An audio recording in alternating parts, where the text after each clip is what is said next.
Well, afternoon, only just. Hasn't it been a wonderful morning?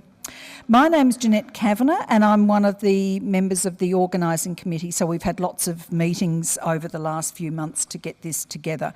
And it's my honour and privilege and pleasure to introduce our next workshop facilitator, Indigo Daya. She's going to lead us through a very exciting and challenging exploration of not just what we sometimes call the elephant in the room, but actually how to embrace it. And that elephant, as we know, is called, in this instance, trauma. Trauma in all its manifestations and from all its many sources. Now, Indigo is well and truly, I have to say, overqualified to run this workshop, to be with us today. Yes, she's the General Manager of Consumer and Carer Advocacy at the Mental Illness Fellowship, and yes, she's the Adjunct Research Fellow at Swinburne University, and yes, she's a woman with a huge array of skills and experiences and qualifications, both formal and based on that experience. But her greatest qualification for being here today is that she has the love in her heart and the generosity of spirit to use her lived experience in mental illness to lead us today. And I want you all to welcome her on my behalf. Thank you, Indigo. Oh, thank you so much. I thought I was invited because I always bring toys with me when I do presentations. Guys, before we get started, I'm well aware that talking about trauma can be quite triggering for some people. It certainly has been for me off and on over the years and when I first started exploring it. So with that in mind, I've brought some squishy toys with me. I do not have anywhere near enough for the number of people who are here, but if I could ask people to pass this bag around, yeah, and anyone wants to grab a squishy toy, or pass it, there's a few people up the back to help you get through. Hopefully you won't need it. I'm not going to go into horrific graphic details or anything, but it just helps. And also if I'm boring, it gives you something else to do. So that's useful. And we can, hang on, who wants one down here somewhere? Nobody? Oh, there we go. Ooh, nice catch. Okay, how cool is that picture? I really like it. It makes me feel happy. I'm not sure if it's entirely appropriate, but that's not generally what I'm known for, so that's okay. Ooh. Oh, the clicky thing doesn't work. Don't you hate it when presenters can't use the technology? It's really annoying. Okay, we'll just have to do this. That doesn't work either. Maybe that works. Oh, for crying out loud. What about this one? That works. Okay. What do you want me to do? Can you press the mouse button for me when I need to move ahead? This one here? No, the one down there. Oh, look, there's a techie guy coming. Oh, no, it's not. It's D. Oh, God, we're never going to get started. We've got to get going. So, before we get going, we'll just talk briefly about a safe space, and there'll be a bit of an introductory talk. And we've got a bit of a whoopsie boo-boo, because in my head, I thought we were going to have a session with about 30 or maybe 40 people, or maybe 12 people, I wasn't sure, in a room. And so I came along, I put it out so that you'd understand. No, leave me on this one. And I bought all butcher's paper and texters and post-it notes, and we're going to do all this stuff, and we're going to decorate the walls, but it's not going to work in this room. So I hope you'll forgive me, because whilst having my cigarettes in the break, I had to rapidly readapt, and I'm not quite sure how it will work. So I'll talk at you a bit more than what I planned, and one activity will work, and the other one we'll just give it a go, and we'll either adapt to it or we'll be maladaptive and we'll celebrate it. Is that okay? Okay, cool. So safe space, look, as I mentioned before, talking about trauma can be triggering for lots of people. Just the word can be triggering. For other people, it's not. So I just wanted to acknowledge that, because this is a really serious subject. And I also want to acknowledge that I do often use humour, and I don't do that in any way to belittle the experiences that others and me myself have had. But I know that one of the greatest contributors to my recovery was finding ways to laugh. And I think laughter is incredibly powerful, and sometimes at the darkest of times, laughter has kind of been my saving grace. So I do that, and also just because it can sometimes make it a bit easier to talk about these tough things. But I wanted to acknowledge I mean absolutely no disrespect when I do that. I do mean respect. Oh, God. And if you find yourself struggling, people might be at different stages of recovery. If you have a lived experience, you might notice that you feel a bit floaty or you get tricky thoughts. A number of things could happen.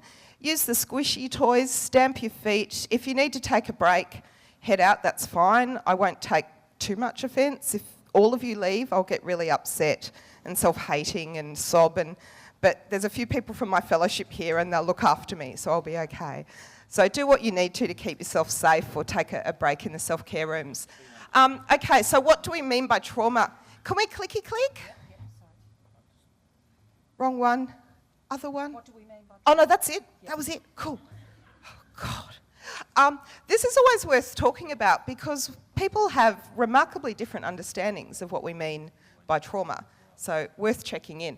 So a lot of people think, I suspect most people think, that when we talk about trauma, we mean specific types of events. And there are very obvious ones that we think about. Child abuse, for example, is something that often comes to mind. And there can be issues with thinking about trauma in this way. Can we clicky click again? Yeah, sorry. There's someone here going to... Thank you. Okay, this is another way that we can think about trauma that's slightly more nuanced. So it's not so much focused on the events, although they do tend to be particular type of events, but it's a personal and painful experience of an event, which is very different, of course, because each of us will experience something quite differently. And I often use the example of moving house is something that we wouldn't commonly think of as trauma, would we? Not so much. But can we imagine a situation, imagine maybe, a little boy who's never ever been able to make friends at school. He's always been the kid stuck on his own at the back of the school, feeling like a freak, like nobody likes him. And one day he makes a friend. The first person who ever has come over, sat next to him, shared his sandwich and hung out with him. And this little kid suddenly feels like he belongs in the world. And then dad or mum gets a new job on the other side of town and they move and he has to change schools. And he loses the one and only friend that he's ever been able to have. Could that be a traumatic event? Of course it could. So when we talk about events as being trauma, we get into that really tricky situation of excluding a whole lot of other possibilities. So it's not about the event, it's about the experience. But even so, I don't think this is enough. So if we can... Oh! This one? Oh no, go back. Cool, thank you.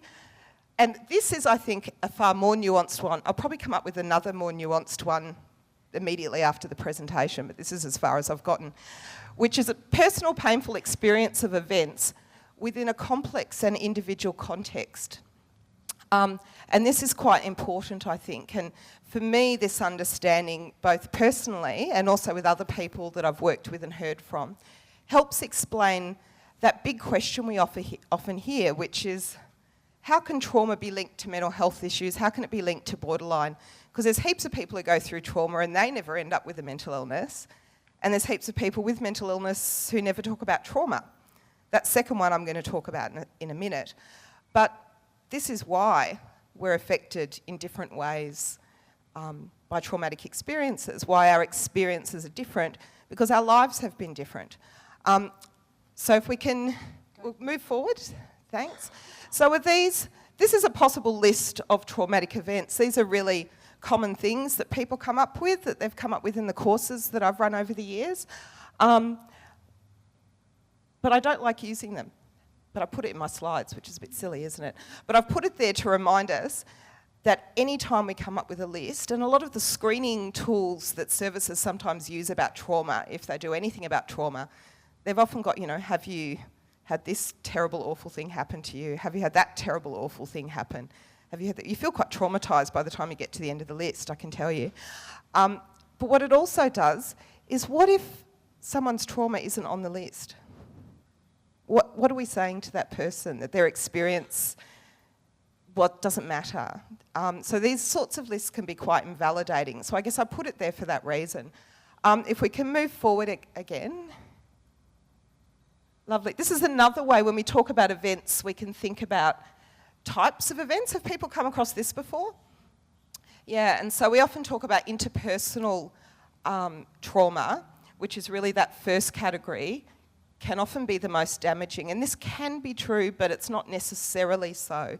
It depends on the person and on their life context. But if you experience intentional harm caused by someone else that only affects you, that's a really difficult thing to come to terms with, isn't it? If you experience intentional harm but others experience that with you, it's equally awful, but I guess there's the possibility that the sharing of the experience may give you some strength. It's still trauma though. And then the next stage that we move to, 3, is unintentional harm caused by others, so a car accident. I've met people who talk about adoption.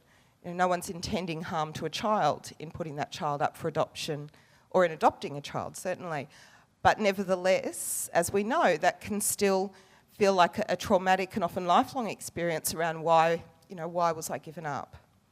So, and I've, in recent years actually, this is completely irrelevant, but I'm the one with the microphone, I feel so powerful. I'm being borderline and attention seeking, it's terrible. I recently caught up with a brother that I didn't know that I had, a half-brother. My mother, who was quite mad in my youth, or throughout her whole life really, so we alternated being carer consumers in our family, and sometimes we were both consumers at the same time, which was really tricky, and sometimes we were both trying to be carers at the same time, which was just really offensive to both of us really. So, but that's quite common, isn't it? We don't usually fit into one category or the other. Let me save you. No, I'm going to save you. What the hell was I talking about? Oh, my brother. So when my mother was 15, she got pregnant to a boy that she really loved and went into one of those horrible institutions in the 60s where she was forced to give that child up for adoption and did horrific work, was treated awfully during the pregnancy, and then no one ever talked about it again. She didn't tell me about that until she was on her deathbed, literally. And then several years later, my sister and I got to find this brother that we didn't know we had. And so much of what my mum had done and said made so much more sense when we understood that. And it was kind of like we found a little bit of her as well, floating around in country Queensland that we didn't know was there. But that was not intentional harm. Nevertheless, my brother, when we found him, had been struggling with anxiety around why his mother hadn't wanted him. So it was quite wonderful for us to be able to say, you were absolutely wanted. When our mother was dying, you were the person who was in her mind, and she felt dreadful about that. She wanted you, it wasn't her choice. That's been an absolute, life-giving message that we've been able to give to David. He's really country though. He's like, "G'day! We're gonna come check out the farm." He's fantastic. And environmental harm. Now people, sorry, I can't help it. Environmental harm is another kind of group of types of trauma that we can talk about. But again, I'm really cautious as I go through this list and say, well, there's no individual person caused this trauma, so perhaps you don't feel so sort of victimised, and loads of people went through it, and there's likely to be, depending on what part of the world you live in, more support or not. Perhaps that's less harmful. But again, if you're struggling with trauma from, a type of event in 3 or 4, you're going to kind of feel like crap hearing this sort of message, aren't you? So that's, again, I don't really like this sort of way of looking at stuff, but it can be helpful too. I don't know, I put it out there. If we can do the next slide, thanks. So I do find this very helpful when we think about what is this experience of trauma, what is it we're talking about? And it's really anything that involves threatened or actual harm, and that harm can be psychological, mental, emotional, spiritual, cultural, social. Did I say any of those twice? And it can be to yourself or to others. So I've known of people who've experienced terrible trauma and mental health issues because of abuse that happened to a sibling, for example, and felt really guilty about that and confused. Why do I feel so awful? It didn't even happen to me. But when we unpack it, of course, there's a whole lot of reasons why it's impacted her so much, and some really, really uncomfortable issues around that too. So the harm to self or others, and feelings of powerlessness or helplessness, horror or terror, and being overwhelmed. And so if I'm talking to someone about trauma, I find it far more helpful to not even necessarily use the word trauma, because it's a very Western psychological construct as well, or to ask, have you been, horrible thing A, horrible thing C, but to say, has there ever been a time in your life in which you felt completely powerless? Were you threatened or were you harmed? Was someone you loved really harmed? Did you feel helpless? Were you overwhelmed? That's more likely to give you the sense of that kind of experience. So you prepare yourself for this really fancy kind of model thing. Does it look impressive? Yeah. Cool. It's just, does not come out of any research, I have to be completely honest. It just comes out of my own thinking and the reading that I've done, my own recovery experiences and talking to others. But I find this helpful. Some other people have found it helpful and some don't like it. So please feel free to take it or leave it. And I should mention as well, I'll just take a break, that I completely forgot. I've printed the slides. I tell all those poor people who are desperately taking notes, but I only did 40 copies. So if I pass these around, there's sort of going to be enough for one for every second person. What I can do is pop them up on the My Fellowship website tomorrow. So if you didn't get a copy, you can download them. So if you've got the capacity to download and print things, if you wouldn't mind not taking one. But if we try and make sure at least every third person has one, because we're going to look at them together as well. Oh, God, so complicated. I say, how considerate though. I tried to be really considerate, but thanks.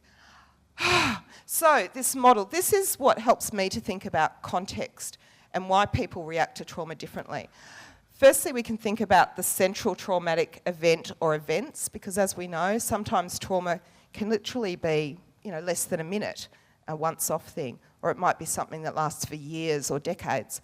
And we can think about the characteristics of that event, but also of the person and the culture. And we know, for example, some individual characteristics, such as being very young when you experience trauma, can make that more damaging. On the other hand, we also know that children have a certain amount of resilience as well, but that's certainly something to take into account. And I like to think about protective factors and healing factors. So when we ask that question, well, why does trauma affect people differently? I think it's because some people have had probably just the good luck, I guess, to experience protective factors in their life up until that experience of trauma that promoted resiliency. So that yes, the traumatic event was horrible, the experience was horrible, but there are a whole lot of factors that built resilience that helped them to bounce back a little bit more easily after that trauma, whereas other people have life experiences that take us in the opposite direction and leave us a lot more vulnerable.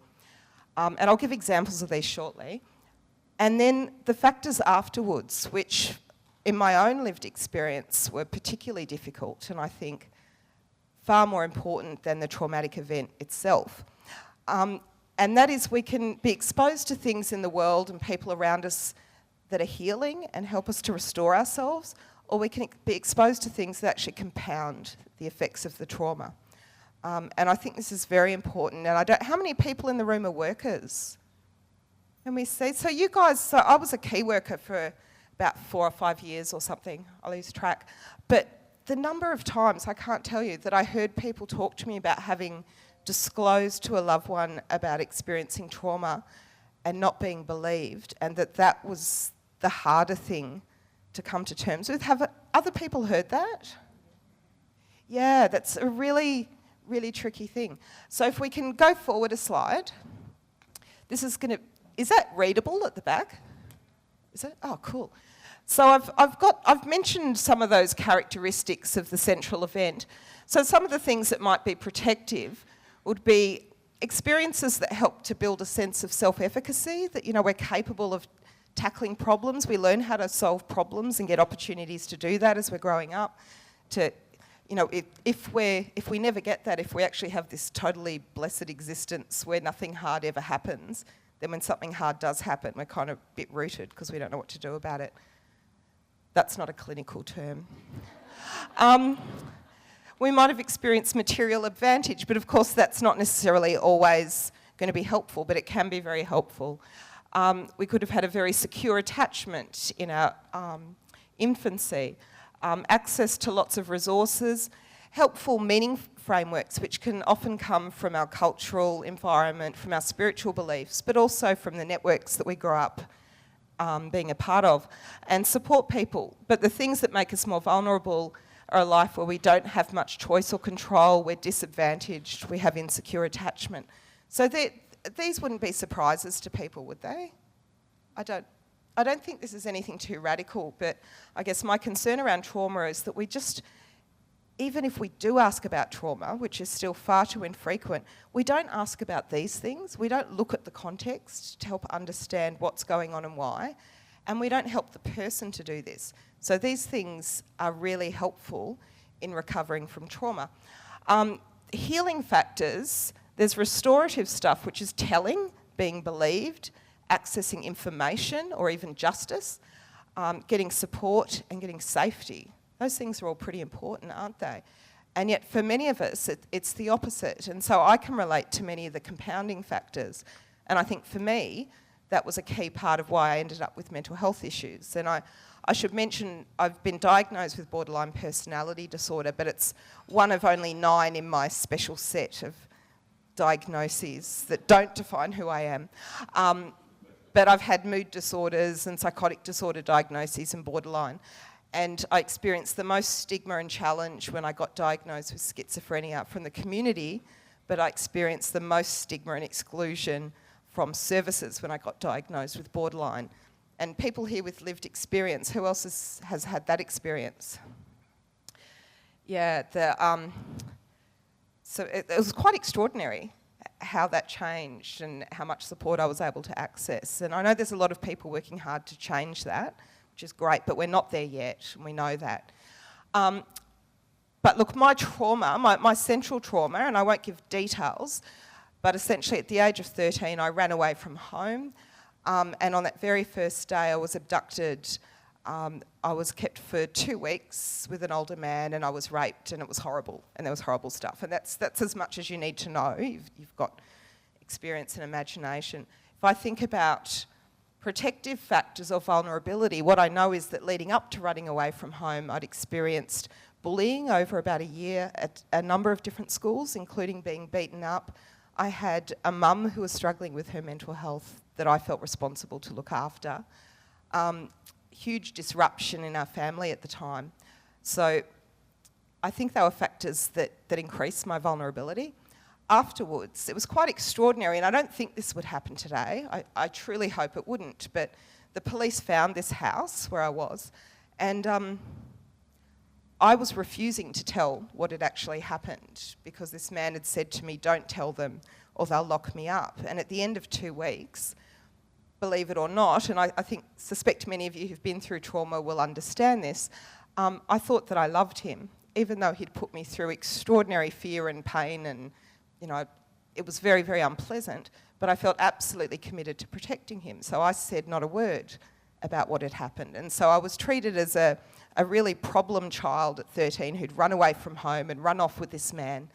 And so I was punished. The police put me through the ringer and gave me lots of, how they try to put the fear of God into kids. I went through all of that. I was threatened with being put in a home. I had a social worker who was quite revolting, actually. I've met some beautiful social workers since then. And my family, we never, ever, ever spoke about it again. And I didn't speak about that experience for 27 years. And in, I don't know how many hours, but I've had 10 hospital admissions, so 7 hospital admissions, 3 years of key work support, 2 years of dialectical behaviour therapy, 5 years of private therapy. No one ever, once, ever asked me whether I'd experienced trauma. And yet what's quite interesting is that my healing journey came about through acknowledging and understanding how those things had sent me mad. And I know that's not everyone's experience, but it is a very common experience. But I think those compounding factors really kind of drove the impact in, because I experienced what many people do who go through some kind of experience of sexual assault, which is feeling really quite deep shame. It was my fault because I ran away from home. It was my fault because I actually could have escaped, but I didn't. It was my fault because of blip, blip, blip, blip, blip. And there was through my recovery, I came up with about 15 different layers. So this was an idea I got from 2 peers from the UK who told me to put myself on trial one night. Sorry, I get a little bit emotional sometimes, but I'm okay. And they said, first be the prosecutor and charge yourself with your crimes. Because as Catherine said before, I was convinced that I was absolutely evil. And just this week, I've had a conversation with someone else about the same kind of thing. And I think this is quite common when we have the diagnosis of borderline, that we feel disgusting, terrible, evil, which is this emotion of shame that I think really sits at the heart. It certainly did for me. And the problem with shame, of course, is that it drives us to go away from everybody else, to lock ourselves away, to not speak, to keep secrets, to be silent, which is the opposite of what we need to recover. We need to connect, and we can only heal from shame in relationships because it's about feeling that we're not a worthy person. And we can't give ourselves that validation. We need to heal through relationships with others. And so it is really hard work, as Catherine said, to go through that healing. But for me, the shame of keeping it secret meant that I never got access to talk to anyone to understand why I felt the way that I did. I didn't get the chance to learn until I was 40 years of age about grooming, which explained an extraordinary amount about why I didn't run away, about why I felt the way that I did. I learnt about Stockholm Syndrome, which was phenomenal for me because I could not for the life of me understand how I could have thought that I loved this man. I thought the only explanation is that I must have liked it, I must have wanted it, and therefore I must be really twisted, and therefore I must be really evil, and therefore I absolutely must be destroyed. And I'm quite convinced that's why I heard a voice for years telling me you're a disgusting evil whore and you have to be killed, which of course leads to lots of psychiatric admissions and drugs. But I didn't understand those things. As I came to understand those things, I was able to find myself innocent. Not overnight. Okay, next slide, thanks. So why we talk about it is because I think we want people to achieve genuine recovery and healing. Oh God, I'm going on, aren't I? So are you guys okay? Am I boring the crap out of you? Okay, cool. I'm talking a bit longer than I planned, but never mind. Oh, can we go back? It's like magic. Oh, no, back. Back. No, we're going forwards. Ah. Cool. Excellent. Thank you. I'll just check your hello. It's a whole magical team back there. This is why, isn't it? When I think about my recovery, I'm interested if other people relate to this. I see two discrete stages, absolutely. And the first one, DBT was a huge contributor to, and I'll talk more about that when I'm on the panel this afternoon. There was some contribution, but very small, I believe, from medication. I think my experiences of involuntary treatment in hospital actually did harm. I don't think I benefited from those at all. And I have very strong views about involuntary treatment, which those of you who know me will have probably heard before. And I know that's not always popular, but I think we can, if we access our hearts and our creativity, we can do better. We can do much better than that. And as someone who's been abducted and taken away, it's very unhelpful to have the police turn up at your door and cart me off and then lock me in a place. What would my actual experience of being taken off by the police or CAT team, put in seclusion and medicated, almost completely replicated the abduction and rape. And so what it would do is cause these phenomenal flashbacks, and then I would become extremely suicidal. So it was really, really not helpful. What would have been helpful was someone coming in, sitting on the floor with me and listening to what was going on, actually, and possibly bringing chocolate. And I'm not being flippant. We need far more chocolate and far less olanzapine. Yes. Yeah. Does anyone else? This is a terrible joke because I do it all the time, but this is my olanzapine. I still carry it for future use in case I need it. This is my Seroquel, and that's my risperidone. So, but, yes, and I usually acknowledge responsibility for one bit myself, but anyway. This is the reason I think my first recovery, what it did was get me to a socially acceptable place, and it's what we often call social recovery. So I learnt coping skills. I learnt to cope with my pain and my distress in ways that didn't freak the hell out of everyone else around me. So I learnt to stop self-harming. I learnt about mindfulness. I learnt about emotional regulation and interpersonal skills and lots, la-di-da-di-da, all of that stuff, which was phenomenally helpful. I'm really grateful for learning that. It was really, really hard to learn and to do. And it allowed me to get out of hospital and stay out of hospital, allowed me to get off antipsychotic medication, which was great, although one would think the weight would leave afterwards, but apparently that's not what happens.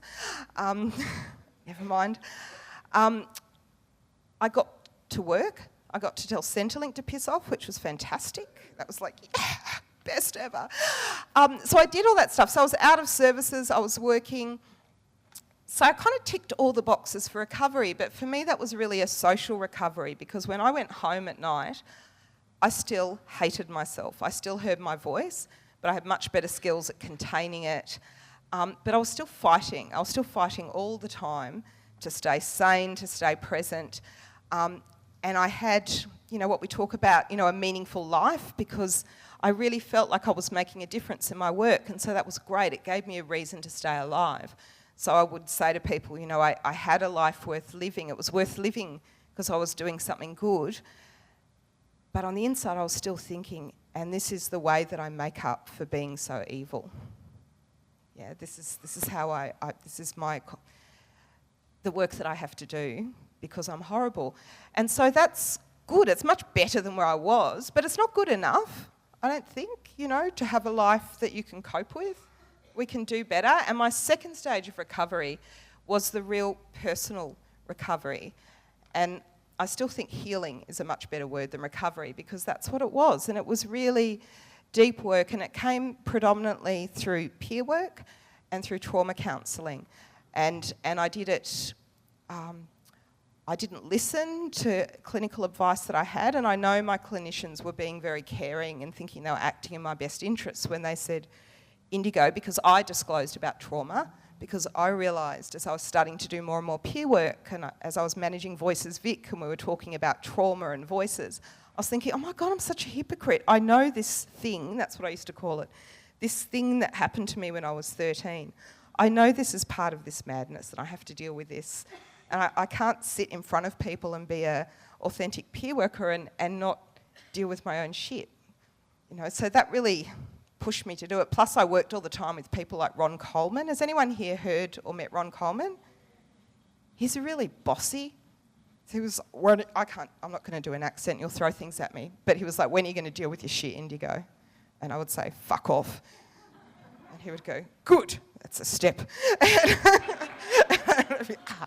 So I did, and when I started dealing with my shit, I went mad again.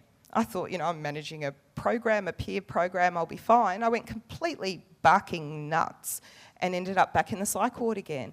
And the advice I got was, don't talk about this. It's in your past. Look at you. You've done this great recovery. Don't throw it all away. Just forget it and we'll pop you back on Seroquel. And I fought against that for quite a bit, which is a bit stupid, but you might have guessed that I've never really been that compliant kind of thing. I'm a bit like, fuck your rules. I used to graffiti the ceilings in the hospital because it would perplex the nurses. Are there any nurses here? Yeah. Would that really piss you off? I'd wait until they were like out of the room. I'd work out my strategy to get a chair here next to the table, next to the cupboard. And as soon as the nurse went around the corner, I'd be like... But I would always get busted because I would do question marks. And I'm like, stop giving me answers, ask the right questions. And I'd draw question marks and they'd bust me for it. And I go, you don't know it's me, but I had a number 2 haircut and then I'd shaved a question mark in my head through to the skin. And they're like, I think it was you. And I'm like, that's just circumstantial evidence. But it didn't work. Anyway, never mind. So, oh God, I've completely lost track. What was I talking about before that? Why we talk about trauma. Nobody talking about trauma. Ah, thank you. You're a great audience. So, that healing work, I fought with the psychiatrist and that didn't go very well at all. And then I was like, oh, you know how this works. So I got some paper from the art room and I wrote up a recovery plan. And And I said, when I go home, I'm going to practice my coping skills every day, including this one, this one, this one. I'm going to take my medication regularly. I'm going to find a good private psychiatrist. I'm going to find some nice new hobbies to keep me busy. And I'm going to spend one night a week at my sister's so that I know that I have lots of support. And I'm really looking forward to accepting that I have this illness and getting on with my life and going back to work. And they were like, this is fantastic, Indigo. Off you go. Discharge. And then I went straight to CASA and got myself a sexual assault counsellor. It's like, don't tell the Alfred. Like, that's okay, it's confidential. And it was really, really, really hard. But I did this amazing work so that, do you know what? Now I don't just have a life worth living, I have a life that I absolutely freaking cherish, that I really love. Yeah? It's like, oh, how cool. And we can all do that, whether you've got a lived experience yourself or it's someone you love or it's people that you work with. And the journey for me was finding myself innocent. And it was understanding. In order to do that, I had to understand why I felt guilty. What was I guilty of? What were my crimes? How do I reconcile that? How do I find innocence? And not just, again, I'm taking from Ron Coleman, not just rationally, because that was hard work, but turned out that was the easy bit, but actually believing it in here, that was really hard. But I wouldn't undo any of that for a second because it's cool. So let's keep going. So we talk about trauma. I don't know if there's people here questioning whether trauma is relevant, but I still hear that from time to time, that yes, trauma is an issue, but it's not the only issue. I get grumpy about seeing things that talk about biological and life experience impacts, because as I understand it, although obviously you can tell I'm far from being any kind of neuroscientist-y type whatever person, so I probably don't know what I'm talking about, but as I understand, these things are totally linked. So our brains don't just change randomly. They don't go, oh, I think I'll just start pumping out some more chemicals here or shrink this little doovie whacker over there. Our brains adapt to the environment to keep us alive. So if, we see different brain chemistry with brain scans and tests for different mental illnesses, but everyone's brain changes according to what we experience in life and how we survive. So it's not this plus this plus this. It's all the same stuff. And my sense is, those brain changes that we see are just another symptom of what's happening. That for me, I don't actually, even though I work for we've changed our name from the Mental Illness Fellowship, thank God, to My Fellowship, because I don't actually believe in mental illness, and I don't want to I know I listen to you, Catherine, and I do not disrespect people who find mental illness notions and diagnoses and services helpful, because we all have to do what works for us, and that's what's important. But I guess I'm just putting another message out there that if that system and that way of thinking doesn't work for you, there are other ways of making sense. So I absolutely see that my experiences are not an illness, they're just a completely normal response to really abnormal things that happened to me, and that was how I survived, but it ended up becoming maladaptive because I wasn't, at risk anymore. But I don't like it being an illness for me, but I absolutely respect our rights to make sense in our own ways. But just in case anyone's wondering about the stats, trauma is really high across all people with mental illness in the psych system. It's really high. There's different stats, different research that you read will give you different numbers because they'll measure it in different ways. And as you can imagine, it depends on who asks and how they ask as well. So if you have some really lovely, sensitive person talk to you about have you experienced trauma, you might disclose. But if you have some really, insensitive 19-year-old git doing his PhD who says, hello, Indigo, thanks for doing the research, so you ever raped? I might go, fuck off. So, I think I'm overgeneralising there, but of course, the way in which this data is gathered is going to influence what people tell. And if you haven't experienced trauma yourself, just think of something really embarrassing that you've been through. How likely would you be to tell a complete stranger about that? We have to think about that stuff. If we can go forwards, thanks. This will be in the download, but this is just general data, and the fact is the prevalence of traumatic type events, and I'm picking some of the stereotyped ones here, are far too high across all of society. Forget mental health impacts. I personally don't understand why we have newspapers filled with roads and tunnels when we have people experiencing horrific things every single day, all of the time. But nevertheless, that's the world we're in, but we need to keep talking about this stuff because this is not okay. Next slide, thanks. Okay, I sort of mentioned this before, so I might move on, but this is just thinking about, I guess I'll just make the point, because I did meet with quite a senior psychiatrist, who's an okay bloke actually, I won't name him though, but he was trying to get his head around trauma, and he was really struggling because he said, look, I ask my patients, and not that, you know, some of them tell me about it and I respond to it, but a lot of them don't. And I was just thinking, like, he was an okay bloke, but I don't think I would have told him about my trauma. So, you know, if your experience has been that people aren't telling you, well, are you asking? How are you asking? Are you asking at the right time and in the right way? And even if you're doing all of that wonderfully, there might be lots of personal reasons for us why we don't tell you anyway. It doesn't mean we haven't experienced it because we say no. We might have been threatened that if we ever tell anyone, we'll be hunted down and killed. And I know lots of people who've been told that. So, you know, we're not going to always tell you. Doesn't mean it didn't happen. So we do need to be somewhat cautious with data. On the other hand, I don't want to sound like someone who's saying the whole world's experienced trauma and everything's related to it. I'm not saying that either. But I'm saying it is the most prevalent type of experience in all of mental health and is particularly prevalent with BPD. And we do not have anywhere near enough conversations about this. We do not have anywhere near enough focus in our treatments around trauma, is my belief. So we'll move on. Next slide. Okay, we might just go forward over this one. This is just telling you what trauma-informed practice is, but you can read a lot online about it. This is what services are all supposed to be doing now, which is acknowledging the incredible prevalence of trauma, asking people about trauma, referring people to trauma specialist services. But are we seeing that happening on a widespread scale anywhere? No, we're not. Next slide, thanks. Okay, so what we're going to do, I've talked way more.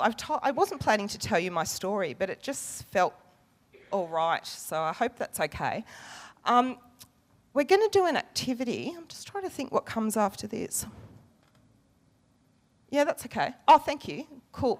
It's like a magic. We're going to do this Can I see the hands of people who've got a handout? Cool. So if you don't have a handout, can you leave your hands up? If you don't have a handout, can you move closer to people who've got them? Is that going to work?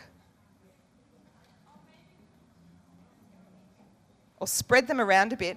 What we're going to do, it's not very hard, but there's four pages in here. So I've been running these trauma-informed practice courses over the last 2 or 3 years, and at every course I ask people to name the barriers. What are the things that get in the way of asking about trauma, of working with trauma? And I thought there'd be maybe 8 or 10 or 12 things. Every single course came up with at least 50, sometimes a lot more. And that really shocked me. It doesn't now, but I was like, oh my God, no wonder we don't do this. So what I've done here is I've put together a kind of summary of the main things that people have said through all these courses. And I just wanted you to take some time to have a look at them and talk to the people around you. And because we're in a funny kind of format here, I was actually going to get you all to tick them, the ones that you relate to, and then we'd talk about it.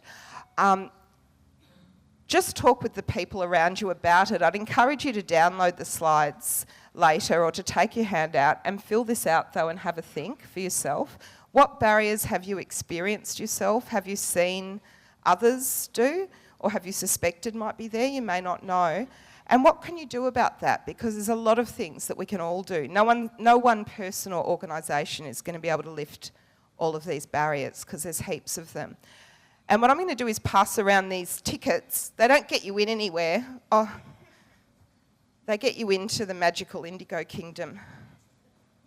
When I was a kid and my friends wanted to be princesses, I wanted to be a king, which is very feministy, isn't it? It's kind of cool, I think.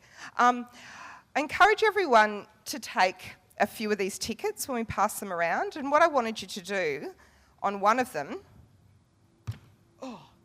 if you can pull them apart, is to pick a barrier from, and I'll alternate slowly through these slides on the screen if you can't see a handout, and to write one down that you want to take on as a personal commitment to do something about, whether it's for yourself, in your practice, in your family, wherever, to pick a barrier and make a commitment to yourself and hang this up somewhere interesting. It's sort of your ticket to a better world that we can all join. So we'll pass these around. So just have a bit of a chat for 5 minutes or so about the barriers.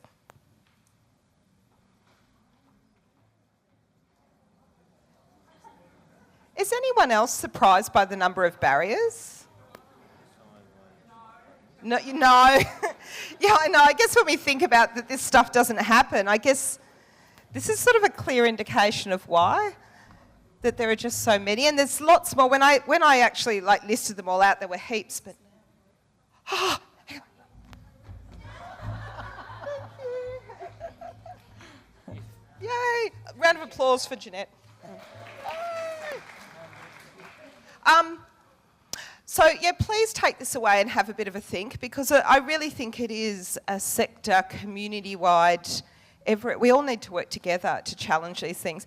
I'm planning to write up a paper about these, by the way, and try to get it out there in whatever ways I can to sort of push for, I don't know, somebody who's got money or power to actually address some of these things, because it is a real...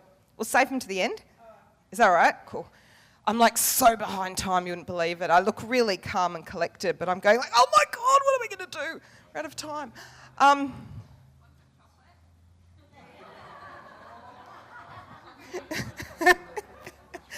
You save that, Hannah. Cool. So this is an elephant that's free. Yay. I think we all have a job to do if we want to support recovery from trauma.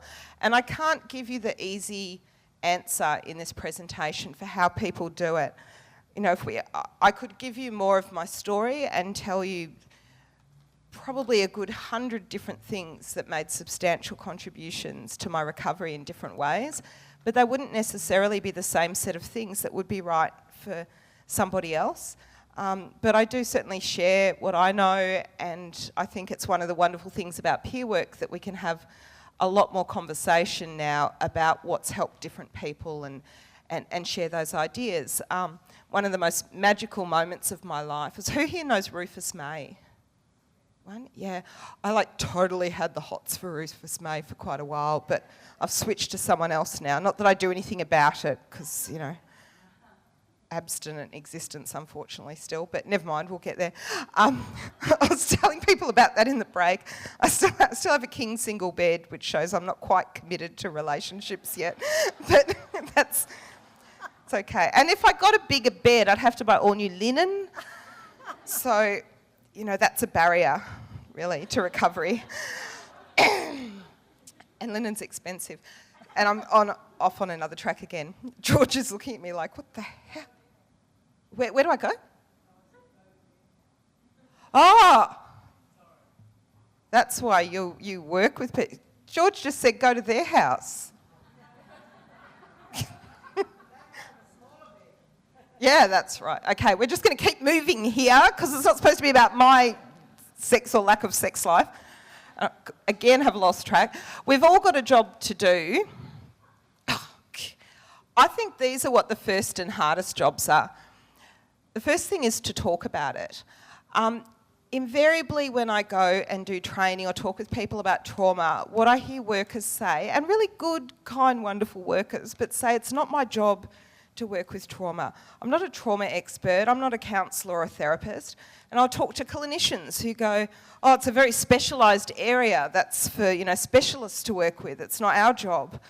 And I'll talk to family members who'll say, oh, no, God, that's really hard. You know, what might come out, and I can't hear that. And then I talk to consumers and go, I'm not talking about it, it's scary, which I completely relate to because 27 years of zit, which is what we do. And sometimes that's the best way we have to protect ourselves.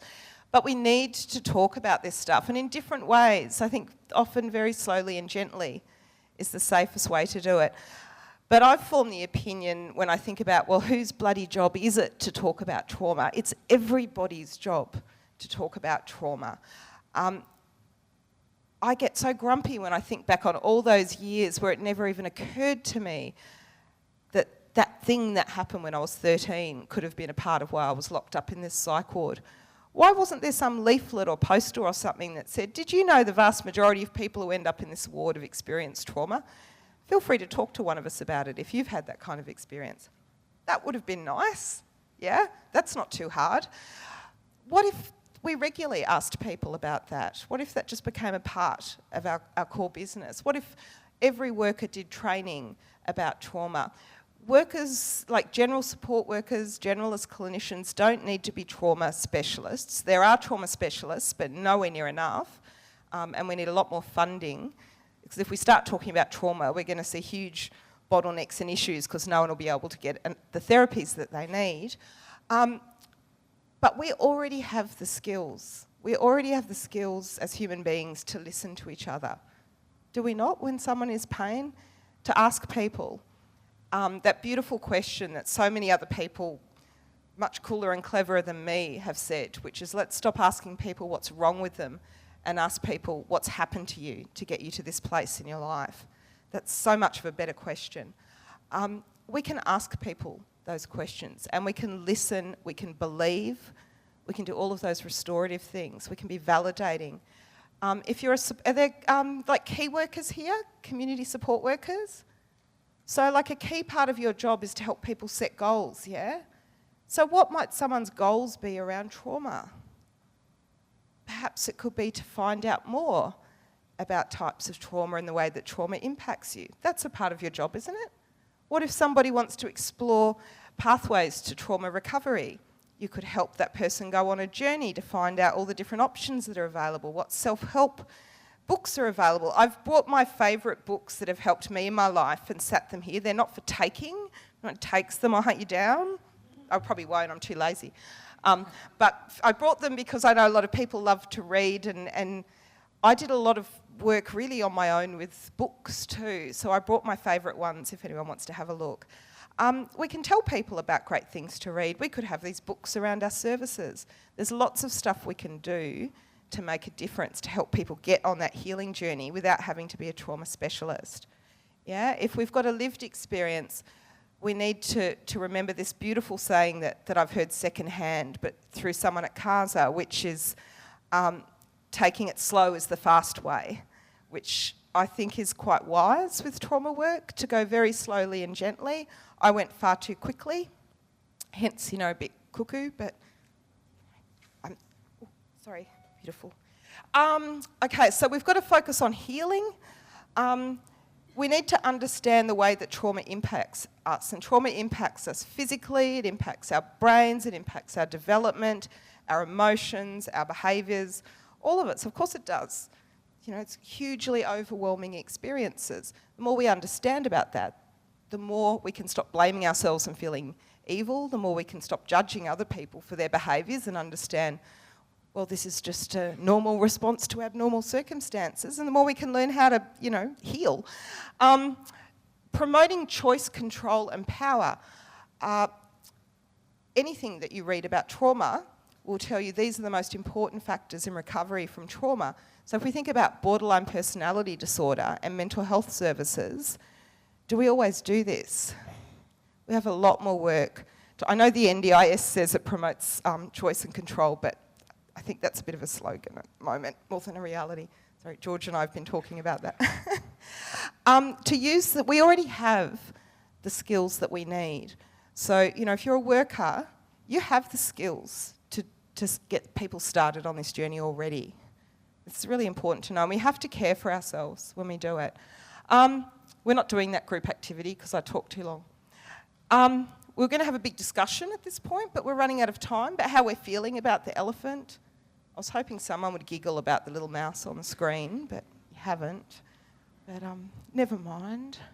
Well, I'll hang around for a chat at the end, and at some point I'll run out and have a cigarette, and I'm quite happy to continue chatting out there as long as I can smoke, so people know. That's really bad.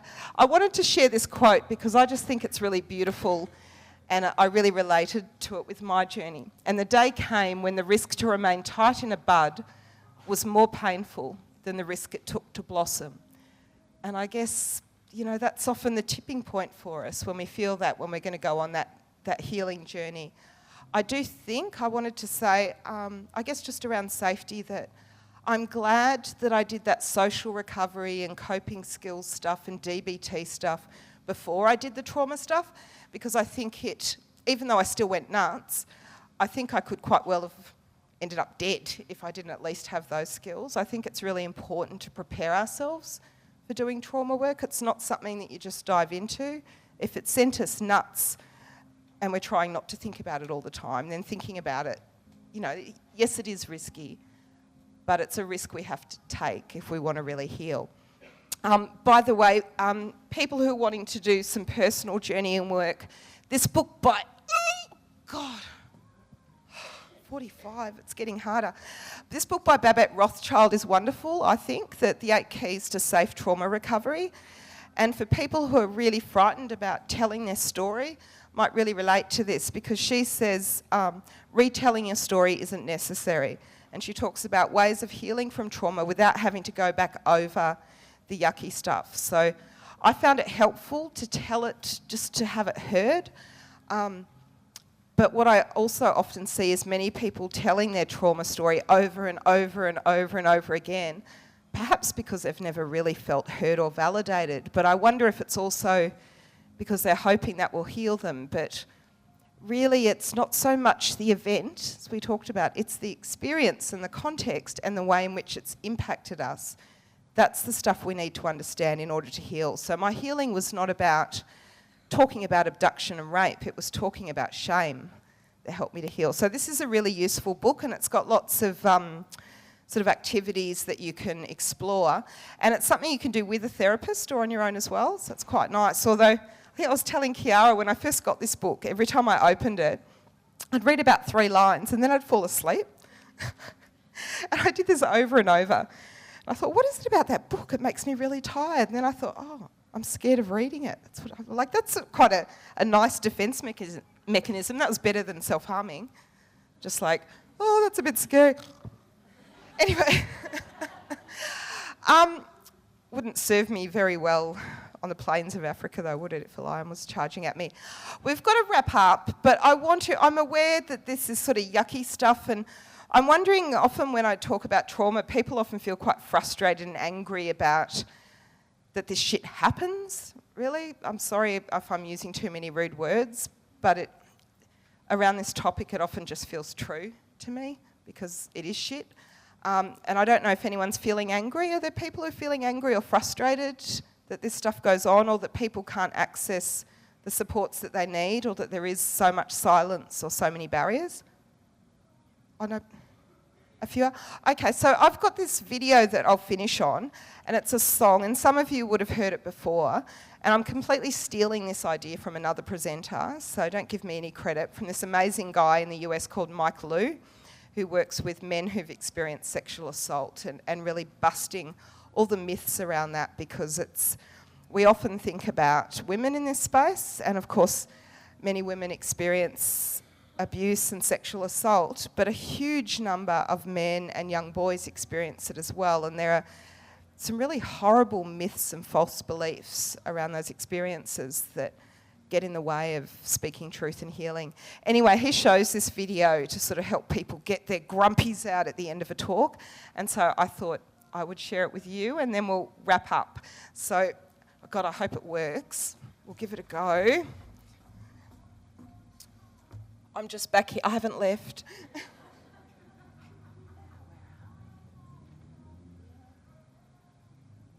we reckon the sound's going to work? Can you hear it? Ah, crap. It's not going to work, is it? The volume's there. The computer volume's there. No, it's up. We're checking the computer volume. This is not quite having the impact that I hoped it would.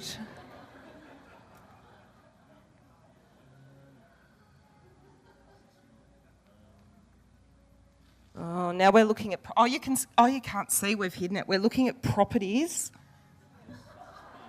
General properties. It's been disabled. It's not going to work. Are we prepared to give him a moment?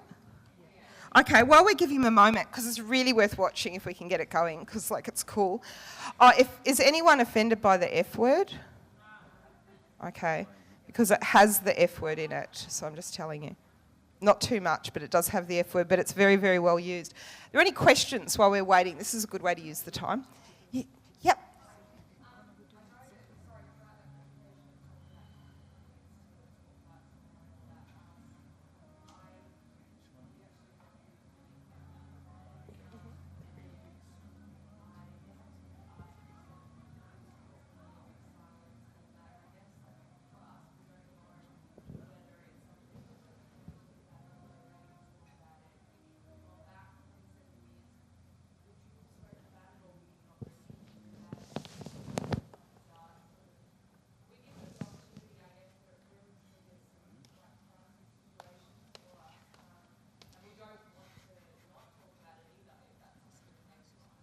Sure. Could people at the back hear that, or do you want me to repeat the question? Repeat it. So the lady here was asking about working with young people. So, when is the right time to ask? Would I have shared if someone had asked me about it when I was quite young? And I guess that fear around making people worse. And I think that fear around people getting unwell is not specific to young people, because we see that fear in adult services as well. I've come up across that with that psychiatrist. Don't talk about it because it makes you mad. Just take your pills and forget it. So I think, look, there is no easy answer, and I don't know if I would have talked about it when I was 13 if someone had asked, and I don't know, of course, if I had, whether that would have stopped me from going mad years later. Of course, I can't know that. I like to think maybe I would have been less mad. I think it would have made a huge impact, and I think, and obviously I'm guessing here, that I would have talked about it if I was asked in the right way. But because, my immediate experience was being punished, I'd done really bad things, all of that stuff, that made me quite lock up. So I think it would have taken quite a bit of work for me to trust someone to be able to talk about it. And even at that point, I was starting to think, what's wrong with me that I'm feeling this way? I really couldn't understand what was wrong with me. And I know many people will relate to that. It's awful, isn't it? People do terrible things to us and then we blame ourselves for them, but this is quite common.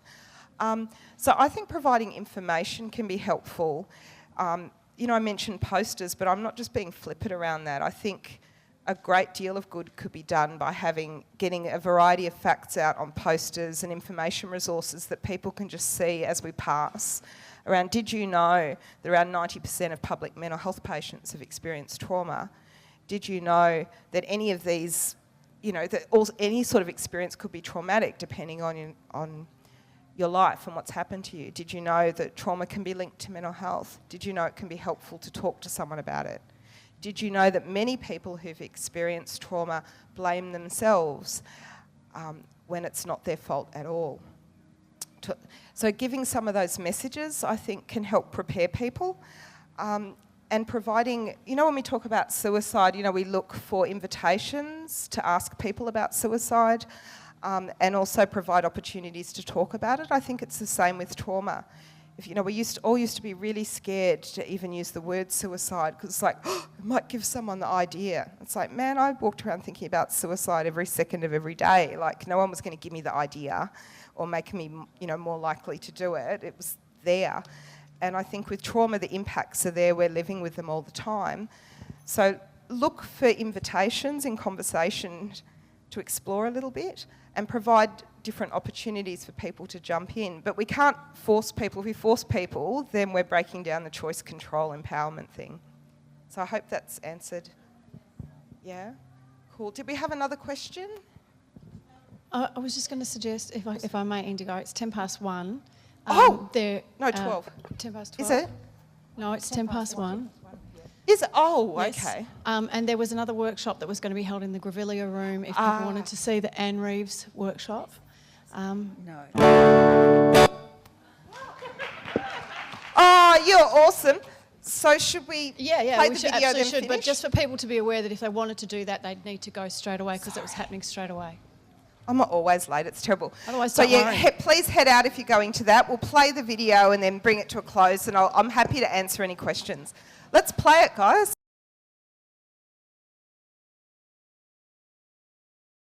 Go forth and be unfuckers, people, and thanks for being here.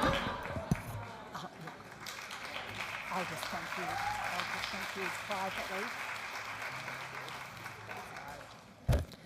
Nothing more to add to that. Out to lunch.